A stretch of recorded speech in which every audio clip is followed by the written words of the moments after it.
ನಡಿ ಈಗ ಶುರು ಮಾಡೋಣ. ಕೇಸರಿಯಿಂದ ಮನೋಲ್ಲಾಸ ಮನಸ್ಸು ಮತ್ತೇರಿ ಕುಣಿದಾಡಿದೆ ನೋಡು, ಮನಸ್ಸು ಮತ್ತೇರಿ ಕುಣಿದಾಡಿದೆ ನೋಡು. ಕ್ಷಣ ಕ್ಷಣವೂ ಆಚರಿಸಿ ಕೇಸರಿ ಹಬ್ಬ. ವಿಮಲ್ ಬಾಯಲ್ಲಿ ಹೇಳಿ ಕೇಸರಿ. ಸಿಎಂ ಪುತ್ರ ಡಾಕ್ಟರ್ ಯತೀಂದ್ರ ಸಿದ್ದರಾಮಯ್ಯ ಅವರಿಗೆ ಪರಿಷತ್ ಸ್ಥಾನದ ಜೊತೆಗೆ ಮಂತ್ರಿ ಭಾಗ್ಯನೂ ಸಿಗಲಿದೆಯಾ? ಬರ್ತಾ ಇದೆ ಈ ಕ್ಷಣದ ಬ್ರೇಕಿಂಗ್ ಅಪ್ಡೇಟ್. ತಂದೆಗಾಗಿ ಕ್ಷೇತ್ರ ತ್ಯಾಗ ಮಾಡಿದ್ದಕ್ಕೆ ಭವಿಷ್ಯದ ತಯಾರಿಯನ್ನ ಮಾಡ್ತಾ ಇದ್ದಾರಾ ಸಿದ್ದರಾಮಯ್ಯ?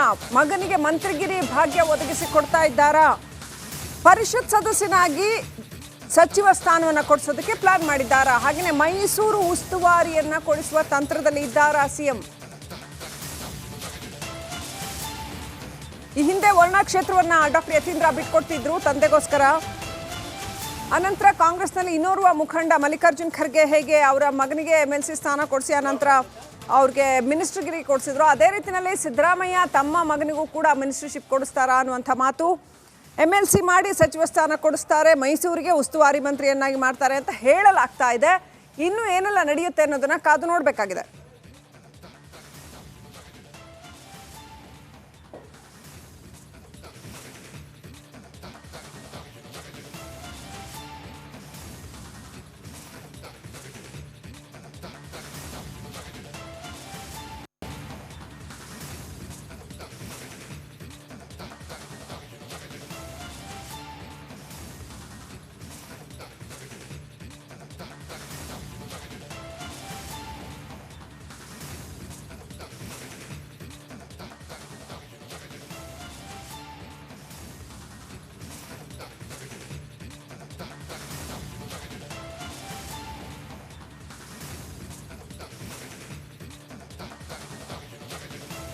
ಸಂಬಂಧಪಟ್ಟಂತೆ ಏನೇನಾಯ್ತು ಹಿಂದೆ ಅಂತ ನೋಡೋದಾದ್ರೆ,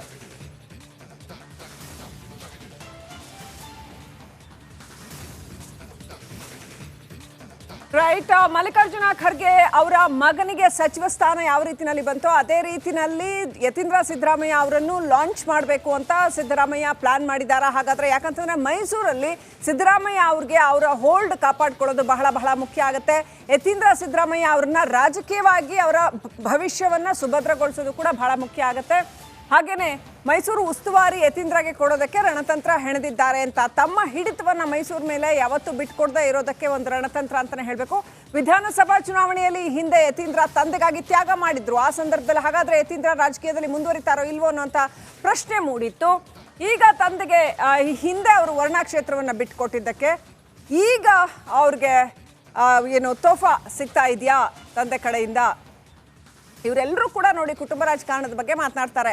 ಸಿದ್ದರಾಮಯ್ಯ ಅವರು ಮಾತನಾಡ್ತಾರೆ, ವಿಜಯೇಂದ್ರ ಅವ್ರಿಗೆ ಯಾಕೆ ರಾಜ್ಯಾಧ್ಯಕ್ಷ ಸ್ಥಾನ ಕೊಟ್ಟರು ಅಂತ ಮಾತನಾಡ್ತಾರೆ ಎಲ್ಲ ರಾಜಕಾರಣಿಗಳು. ಆದರೆ ಎಲ್ಲ ರಾಜಕಾರಣಿಗಳು ಹೆಚ್ಚಿನವರು ತಮ್ಮ ತಮ್ಮ ಮಕ್ಕಳ ರಾಜಕೀಯ ಭವಿಷ್ಯವನ್ನ ಭದ್ರ ಮಾಡೋದಕ್ಕೆ ಏನು ಬೇಕೋ ಅದನ್ನು ಮಾಡ್ತಾ ಇದ್ದಾರೆ.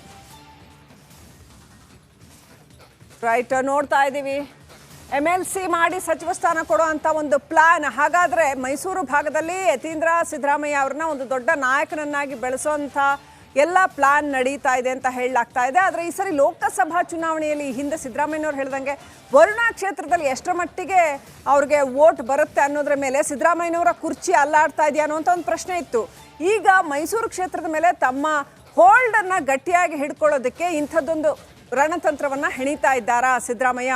ಯಾಕಂತಂದ್ರೆ ಒಂದು ವೇಳೆ ಮೈಸೂರು ಕ್ಷೇತ್ರ ಅಥವಾ ವರ್ಣಾ ಕ್ಷೇತ್ರದ ವಿಚಾರದಲ್ಲಿ ಅವ್ರಿಗೆ ಏನಾದರೂ ಸ್ವಲ್ಪ ಹಿನ್ನಡೆ ಆದರೂ ಕೂಡ ಯತೀಂದ್ರ ಅವ್ರು ಇರಬೇಕಲ್ಲಿ, ಹಾಗೆ ವ್ಯವಸ್ಥೆ ಮಾಡ್ತಾ ಇದ್ದಾರಾ?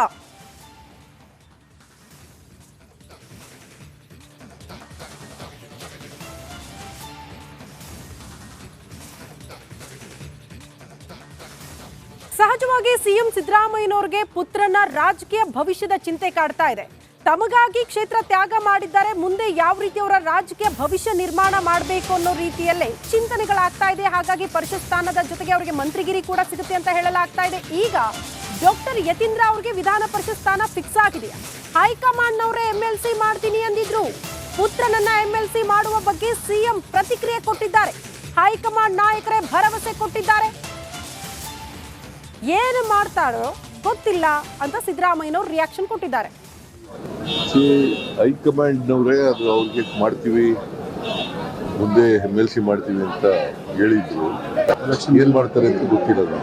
ಕಳೆದ ಬಾರಿ ಇವರು ಶಾಸಕರಾಗಿದ್ದಂತವರು ಹೈಕಮಾಂಡ್ ಹೇಳಿದ ತಕ್ಷಣ ಆ ಸ್ಥಾನವನ್ನ ಬಿಟ್ಕೊಟ್ಟಿದ್ದಾರೆ, ಅದನ್ನ ಪರಿಗಣಿಸಬೇಕಂತ ಹೈಕಮಾಂಡ್ ಅಂತೇಳಿ ಜನರ ಒತ್ತಾಯ. ಹೌದಪ್ಪ, ನಾನು ಅದನ್ನೇ ಹೇಳ್ತಾ ಇರೋದು. ಹೋದ್ ಸಾರಿ ನಾನು ಕೋಲಾರದಿಂದ ನಿಲ್ಲಬೇಕು ಅಂತ ಇದ್ದೆ. ಹೈಕಮಾಂಡ್ನವರು ಕೋಲಾರ ಬೇಡ ವರ್ಣದಲ್ಲೇ ನಿಲ್ಲಬೇಕು ಅಂತ ಇದ್ದೆ. ಆಮೇಲೆ ನಮ್ಮ ಹುಡುಗ ಅಲ್ಲಿ MLA ಆಗಿದ್ದಿಲ್ಲ, ಸಿಟ್ಟಿಂಗ್ MLA. ಯತೀಂದ್ರನಿಗೆ ನಿಮ್ಮ ತಂದೆಗೆ ಬಿಟ್ಕೊಡು, ನಿಮಗೆ MLC ಮಾಡೋಣ ಅಂತ ಹೇಳಿದ್ರು. ಏನು ಮಾಡ್ತಾರೆ ಅಂತ, ಏನು ತೀರ್ಮಾನ ಮಾಡ್ತಾರೆ ಅಂತ ಗೊತ್ತಿಲ್ಲ. ಹೈಕಮಾಂಡ್ನವರೇ ಅದು ಅವ್ರಿಗೆ ಮಾಡ್ತೀವಿ ಮುಂದೆ MLC ಮಾಡ್ತೀವಿ ಅಂತ ಹೇಳಿದ್ರು. ಏನ್ ಮಾಡ್ತಾರೆ ಅಂತ ಗೊತ್ತಿಲ್ಲ. ಕಳೆದ ಬಾರಿ ಇವರು ಶಾಸಕರಾಗಿದ್ದಂತವರು ಹೈಕಮಾಂಡ್ ಹೇಳಿದ ತಕ್ಷಣ ಆ ಸ್ಥಾನವನ್ನ ಬಿಟ್ಕೊಟ್ಟಿದ್ದಾರೆ, ಅದನ್ನ ಪರಿಗಣಿಸಬೇಕಂತ ಹೈಕಮಾಂಡ್ ಅಂತೇಳಿ ಜನರ ಒತ್ತಾಯ. ಹೌದಪ್ಪ, ನಾನು ಅದನ್ನೇ ಹೇಳ್ತಾ ಇರೋದು. ಹೋದ್ ಸಾರಿ ನಾನು ಕೋಲಾರದಿಂದ ನಿಲ್ಲಬೇಕು ಅಂತ ಇದ್ದೆ. ಹೈಕಮಾಂಡ್ನವರು ಕೋಲಾರ ಬೇಡ ವರ್ಣದಲ್ಲೇ ನಿಲ್ಲಬೇಕು ಅಂತ ಇದ್ದೆ.